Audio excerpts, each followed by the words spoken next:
Hello,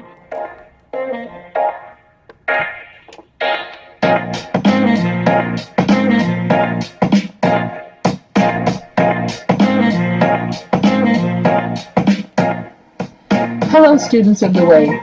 Welcome to the Mystic Dragon Workshop. I'm your host, Rosemarie. Thanks for joining me as we strive to attain personal mastery. The Mystic Dragon Workshops are designed to provide support to students that have made a commitment to the way of mastery, as taught by Jeshua Ben Joseph. Each workshop will provide a chapter read with an opportunity for follow-up questions and comments. As a registered facilitator of the Way of Mastery through the Shanti Crystal Foundation, please feel free to order the book through adragonspath.com and follow along. Now let's get started.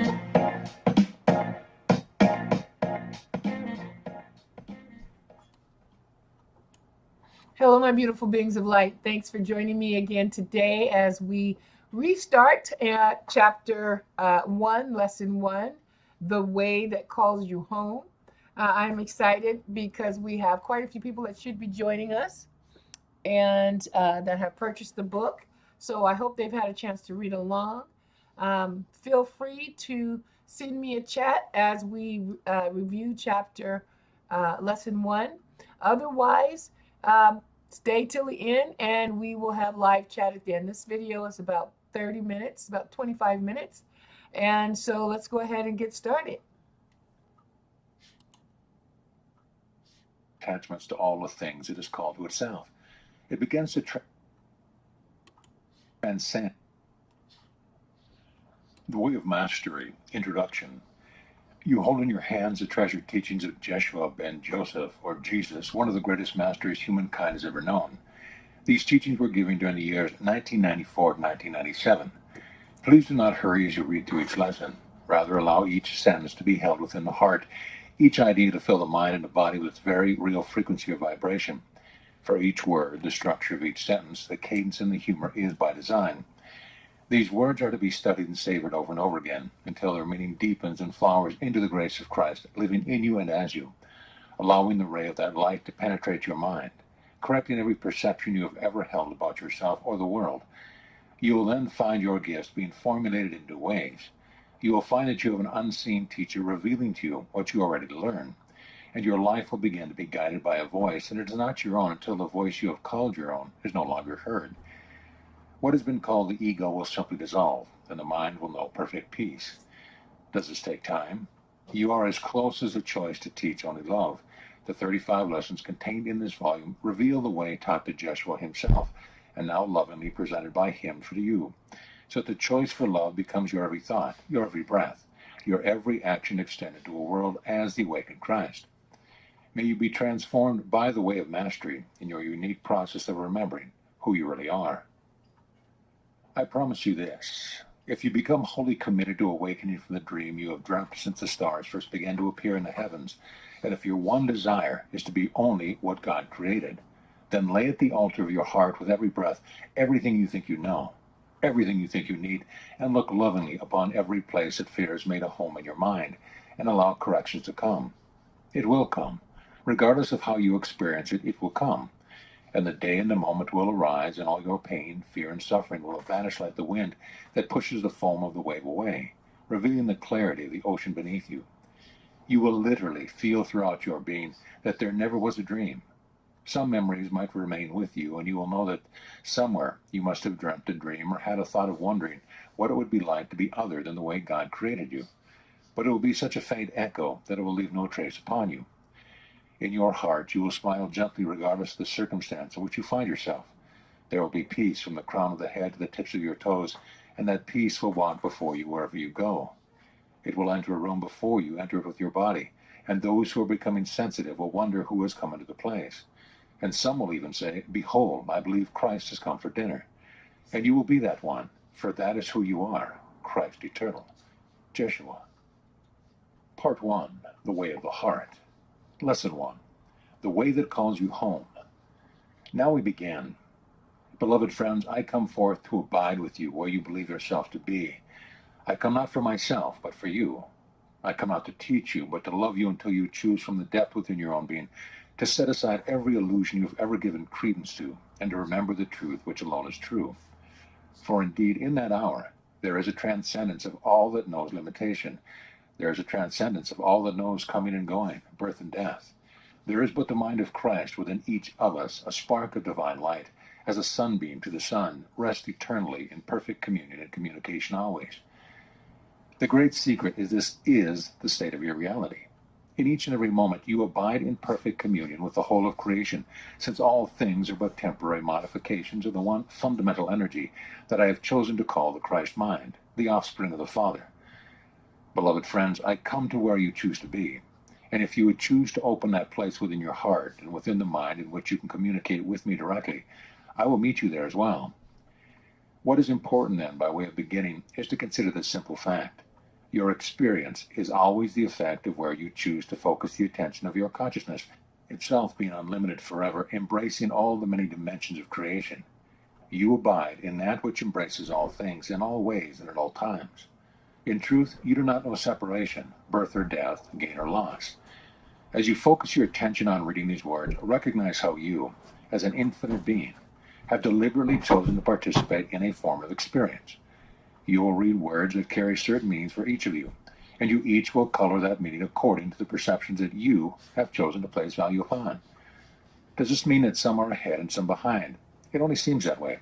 In reality, each of you is equal. Each of you chose from your infinite freedom to attract to yourself certain vibrational frequencies, certain forms or qualities of experience. That freedom is what you abide in always, from before the foundations of this world and long after this world ceases to be. In each and every moment, you cannot be a victim of what you see, and nothing is outside of you. What you experience, you have directly and deliberately called to yourself. If you hold the thought, I do not like what I have called to myself, that is perfectly fine, for you have called to yourself to experience of being in judgment of yourself. Merely look with the wonder of a child and see what it feels like, and ask yourself, is this an energy I wish to continue in, or would I choose something else? For ultimately, when all possible choices within the dream of separation have been made, have been tasted, have been felt, and have been fully known, finally there emerges the still, quiet voice of spirit that speaks through the soul, whispering of the one truth, the one reality, the one love, the one peace, and the one bliss that is continual. Then the soul begins to turn from the things of this created world. It begins to withdraw its attention from its attachments to all the things it is called to itself. It begins to transcend its sense of identification with the vibrational frequencies that it only meant to play with, and then took seriously. It is seriousness within the mind that is the creation of ego. And it is great seriousness that holds the vibrations of what you no longer choose to experience within the field of your being, within the field of your soul. As you, as the soul, the individual divine spark, begin to choose to withdraw the attention and the value you've placed upon all things, as you learn to simplify the nature of your own consciousness, as you realize that you can surrender into something that seems beyond you, and that you can entertain the insane thought of trusting the invisible, you come more and more to be less and less. As you become less and less of what you thought you were, conversely, you become more and more of what your Father created you to be, the thought of perfect love and form, a channel, a simple vehicle through which the love of Spirit can shine forth. Your only task becomes the cleaning of your windows, the polishing of your floors, and the weeding of your garden so that the light can pour forth unimpeded.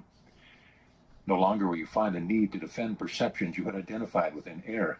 You will indeed know when you have come to that state of awakening, for you will be able to look upon all created things that you have ever experienced, all reactions you have ever held within your mind, all perceptions, all judgments, all desires that you have ever held for anyone or anything. And as they arise in your mind, they will not disturb your peace, and you will smile. You will see that within your consciousness have arisen all saintliness and all devilishness. You have been both saint and sinner, and your happiness and your unhappiness have been merely an effect of where you choose to place your attention. Indeed, beloved friends, I come forth to meet you wherever you are, because I have chosen to use the infinite power of consciousness given me of the Father as equally as it is given unto you, to discover how deep delight can be when the mind is focused only on seen form and seen only the mind of Christ.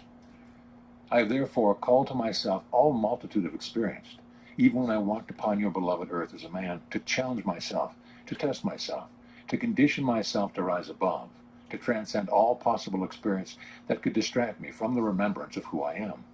By the way, my crucifixion was simply the climax of my own direct choice to be challenged by the events of space and time, so that I could cultivate within myself the ability to see from, and to see only, the perfect purity of the mind of Christ. The point I am trying to make with you is that in each and every moment, what you are experiencing in the realm of your emotions and mind, and the effects, to the latter degree, within the body are there because you, from your infinite freedom, have simply selected that experience to focus your attention on, so that you can see what the effects are. The insanity does not come from having chosen to see something other than the mind of Christ. The insanity that you experience as your pain, your suffering, your seeking, and your dramas come only from your mistaken choice to become identified with what arises in the field of your awareness. You therefore lose the sight of innocence, for all events are perfectly neutral, and you are free to see them any way you want. When a child is born, and many of you who are mothers know this, you can experience a depth of joy that is unspeakable. Likewise, you can also experience fear and contraction at the thought of having to be responsible for a child. When a loved one dies and you experience grief and suffering, rest assured it's because you have chosen to contract your attention. Then all you can see is the loss of an animated body, and thereby convince yourself that if you become separated from the loved one. I speak from experience that separation is an illusion. When death occurs in your plane, in that very moment, you still have the power to choose to recognize that something has changed, and to shift your attention to a different faculty that the body could never possibly contain. One in which you perceive and hear and communicate with that spark of divine light, the soul, that seems to have given up the idea of trying to keep a physical form animated. This is imperative. In fact, it is the very first step of the way of the heart. The first step in awakening. The first step in awakening is to allow into the mind this axiom of truth. Nothing that you experience is caused by anything outside of you. You experience only the effects of your own choice. During the first part of this course, we will be building lesson by lesson on what I am choosing to call the way of the heart. It is the way unknown to the world. It is a way unknown to many that would call themselves spiritual leaders. For it is not a way of resting on or becoming dependent on magical means. It is rather the pathway which cultivates within you the decision to turn your attention upon your own mind, upon your own behavior, upon what is true and real for you moment to moment. To study it, to consider it, to feel it, to breathe the light of spirit through it, and to constantly retrain the mind so that it assumes complete responsibility in each moment. Why is this necessary? Because without it, there can be no peace. Without it, you cannot transcend the false identification that you have chosen. You need to come to a point where you say to yourself, I have done this to myself. I did it. I must correct it. No one is to blame. The world is innocent. In the lessons that follow, we will be communicating with you more and more deeply the finer points of the way of the heart, for it is that way that was taught to me. It is that way that brings about the reversal of every thought you've ever had about anyone or anything. It is that way alone which allows you to pass back through the eye of the needle, and to come to rest in the perfect peace from which you have sprung forth. The way of the heart is not the way of the intellect, for indeed that aspect of the mind was never designed to be your master. It was designed to be your humble, and if you will pardon the expression, very stupid servant of the awakened heart. The heart is that which feels all things, embraces all things, trusts all things, and allows all things. The heart is that in which the soul rests eternally. The heart is that which is beyond space and time, and is that spark of light in the mind of God, which is called Christ. Only in that will you find the peace that you seek. You will discover that the pathway of awakening is not a pathway of avoidance, but a pathway of truthfulness.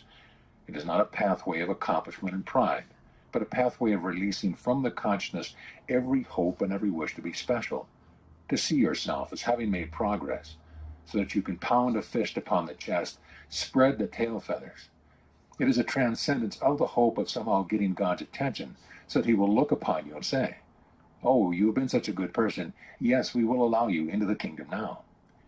It is a way in which you will come to cultivate, regardless of your inner experience or degrees of awakening, the willingness and the art of returning to the simplicity of empty-headedness and not knowingness with each and every breath.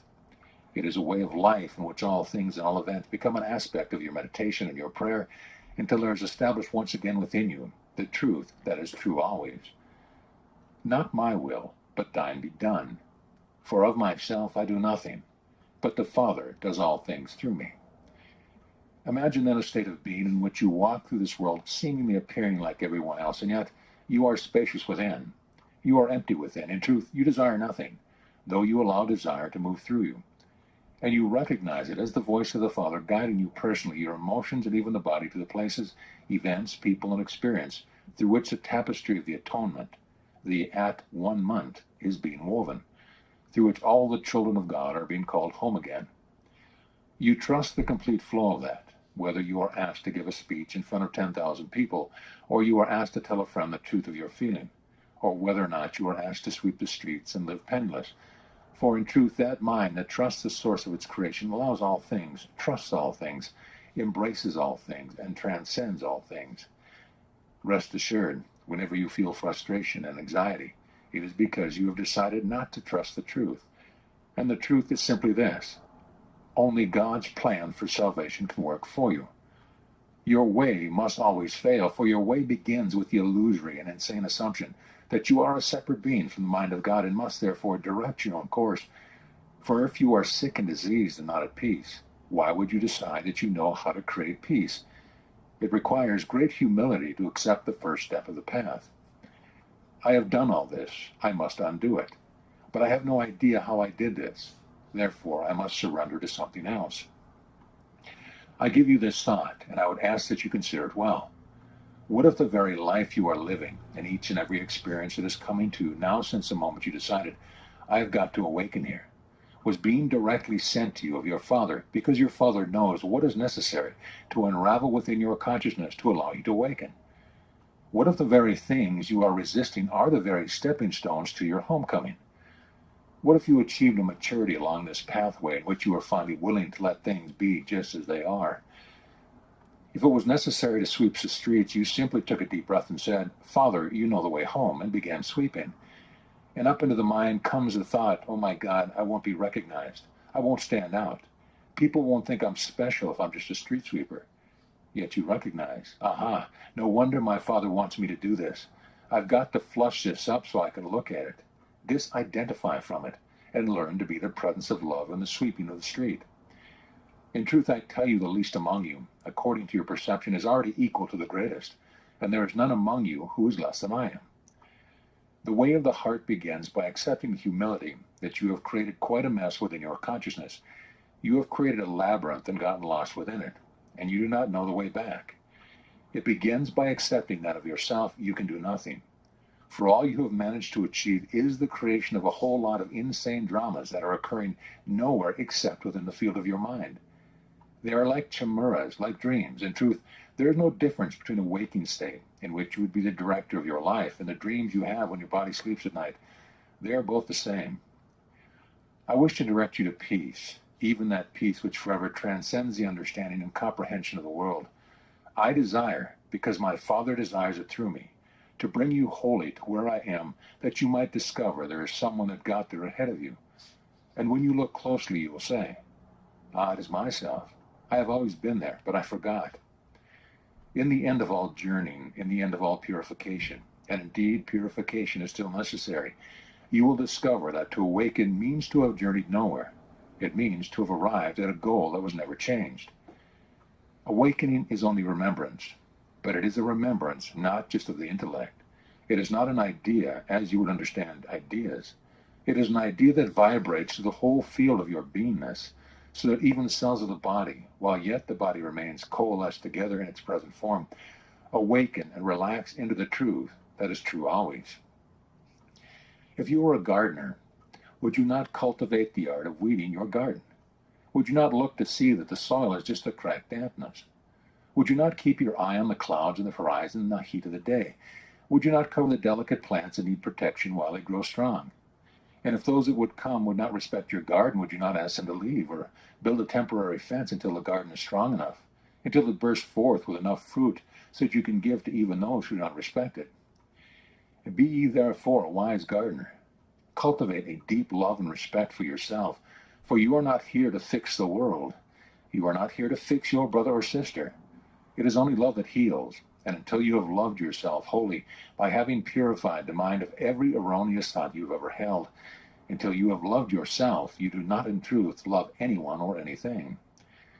Save in those brief moments when you let your guard down and the love of God shines forth through you so quickly you don't even know what happened.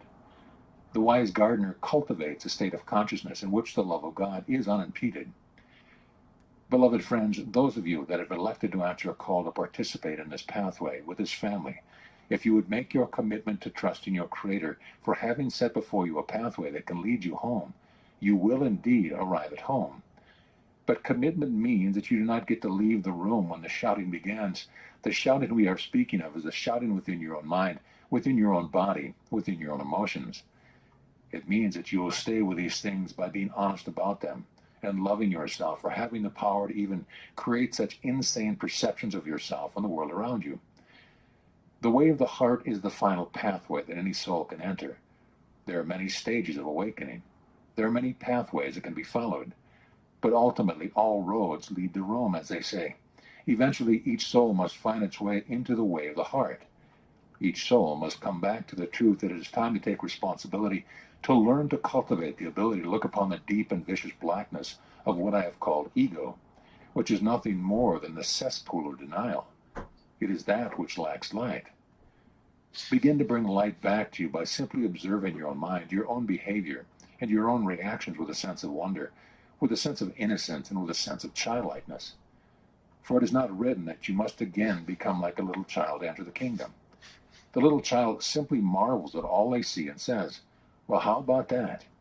Can you imagine looking upon the deepest, darkest parts of your own shadow, your own denials, and be able to say, "Oh, how about that?"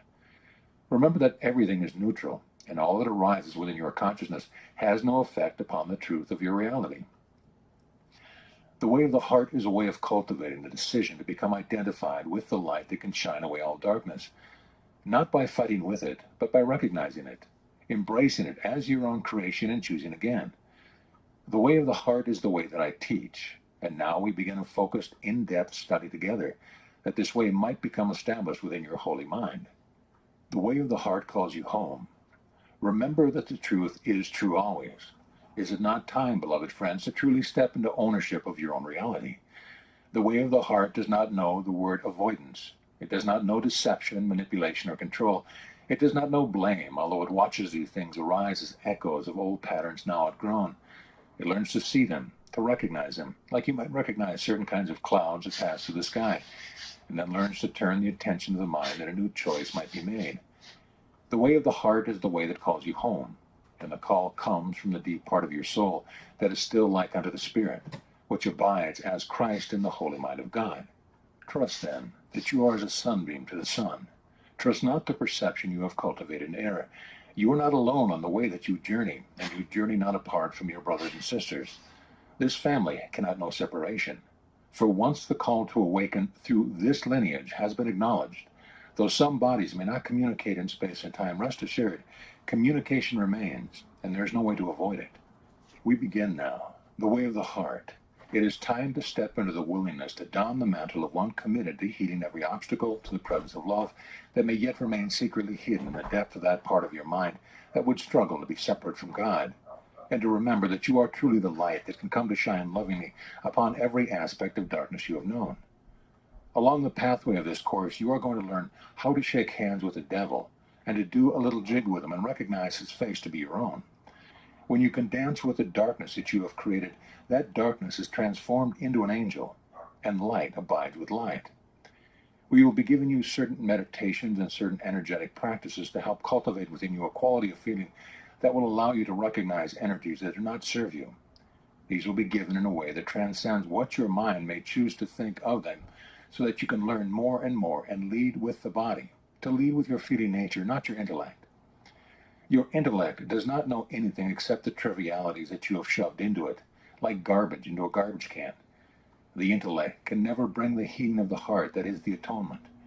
It can only be utilized to argue against the insane perception you are used to, so that you might come to see that perhaps there is a greater good in giving up your insistence on treating the intellect as your God. Therefore, indeed, beloved friends, dance, rejoice, and play often. Let these lessons bring up within you everything unworthy of the mind of Christ, every thought of scarcity, every sense of unworthiness, and every fear. Let them come up, look at them, embrace them, and transmute them through your own love of self and through your honesty. Accept where you are and do not pretend to be otherwise, for the wisest are always the humblest. Be you therefore, beloved friends, at peace in all things, for we in what you would call a disembodied state who are electing to participate with those of you who are asking to be helped through this pathway, delight in joining with you. We delight in loving you. We delight in waiting on you to welcome yourself home. I would ask that you close your eyes for a moment. Take a deep breath into the body and let it go. As the breath leaves the body, hold the thought that there is nothing worth holding on to any longer that keeps your peace and happiness at arm's length. Become committed, fully committed, to the experience of happiness, even as you have been fully committed to unhappiness, limitation, and lack. Give your Creator full permission to sweep the basement clean. There really is not anything down there worth defending or protecting. It will come to pass that you will know the perfect peace of empty-headedness, not knowingness. You will know what it means to be relieved of time and to be comforted by what is eternal. Never once let yourself think that you are alone. It is nonsense for you to think that I am not with you. You have asked, I have responded. We are in communication. That is the way it is, and that is the way it will be until the end of all illusion. Peace be unto you always. Amen. All right, my beautiful beings of light, thank you for joining me again. We are starting at the beginning of the Way of the Heart for the Way of Mastery. We've made it through the first 12 lessons, and so for those that are new, we are getting started again. Remember, there is nothing that you need to hold on to. Everything that passes, you choose to hold that energy within, and that's what caused those negative blockages within your body. You can let them go. I will go ahead and call this one short. It's been 30 minutes, and so I will go ahead and we will end this live stream.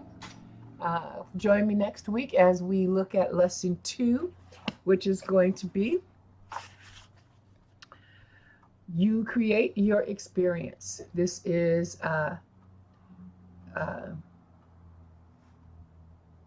especially for those that are wondering about the law of correspondence.